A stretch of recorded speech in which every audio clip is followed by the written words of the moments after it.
हमारा सनातन धर्म भारत का राष्ट्रीय धर्म है। मुख्यमंत्री जी से पूछने जा रहा हूं कि मैं शूद्र हूं कि नहीं हूं।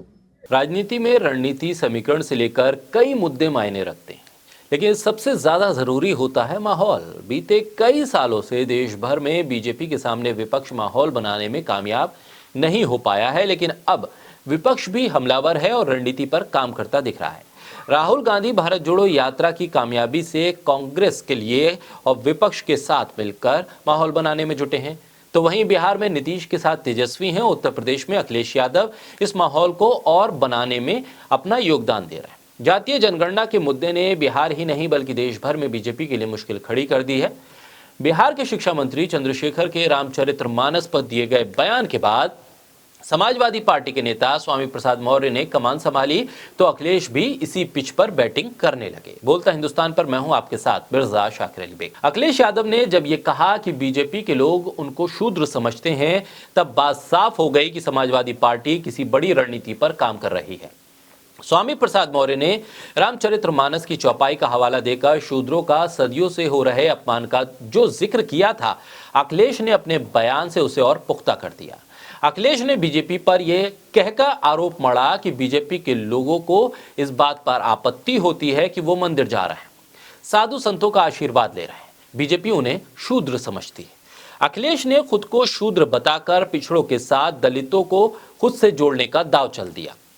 स्वामी प्रसाद मौर्य के रामचरितमानस के खिलाफ दिए गए बयान के बाद बीजेपी नेताओं के निशाने पर स्वामी प्रसाद मौर्य हैं।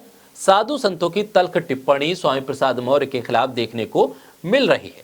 रणनीति के तहत ही समाजवादी पार्टी के नेता शिवपाल यादव ने समाजवादी पार्टी को राम और कृष्ण के आदर्शों पर चलने वाली पार्टी बताकर स्वामी प्रसाद मौर्य के बयान से दूरी बना ली। लेकिन दूसरी तरफ अखिलेश यादव ने इस पर किसी भी तरह की नाराजगी जताने के बजाय स्वामी प्रसाद मौर्य से मुलाकात करके उन्हें जातीय जनगणना के मुद्दे को उठाने की जिम्मेदारी सौंप दी। साथ ही पार्टी का राष्ट्रीय महासचिव भी बना दिया। मतलब ये साफ है कि पार्टी आलाकमान रामचरितमानस को लेकर सीधे विवाद में नहीं कूदेगी। स्वामी प्रसाद मौर्य का बयान यकायक नहीं आया है, बल्कि अखिलेश यादव की रणनीति के तहत दिया गया बयान कहा जा रहा है, जिस पर आम चुनाव की तैयारियां टिकी हुई हैं। अब उत्तर प्रदेश में शूद्रों की सियासत परवान चढ़ेगी। शूद्रों के अपमान का मुद्दा बनाकर संघर्ष छेड़ा जाएगा। समाजवादी पार्टी के शूद्र शब्द में केवल दलित नहीं बल्कि पिछड़े भी शुमार हैं, और अब शूद्रों की गणना करने को लेकर सरकार पर दबाव बनाया जाएगा। यानी कि बिहार से उठा जातीय जनगणना का मुद्दा अब उत्तर प्रदेश में भी बीजेपी की नींद को उड़ाएगा। दरअसल उत्तर प्रदेश में मौर्य बिरादरी की कमान स्वामी प्रसाद मौर्य के हाथों में रही है, लेकिन केशव प्रसाद मौर्य के बीजेपी में उदय और फिर स्वामी प्रसाद मौर्य के बीजेपी में जाने से मौर्य तबका बीजेपी से जाकर मिल गया। लेकिन अब जबकि स्वामी प्रसाद मौर्य समाजवादी पार्टी में है, लिहाजा उठापटक लाजमी है।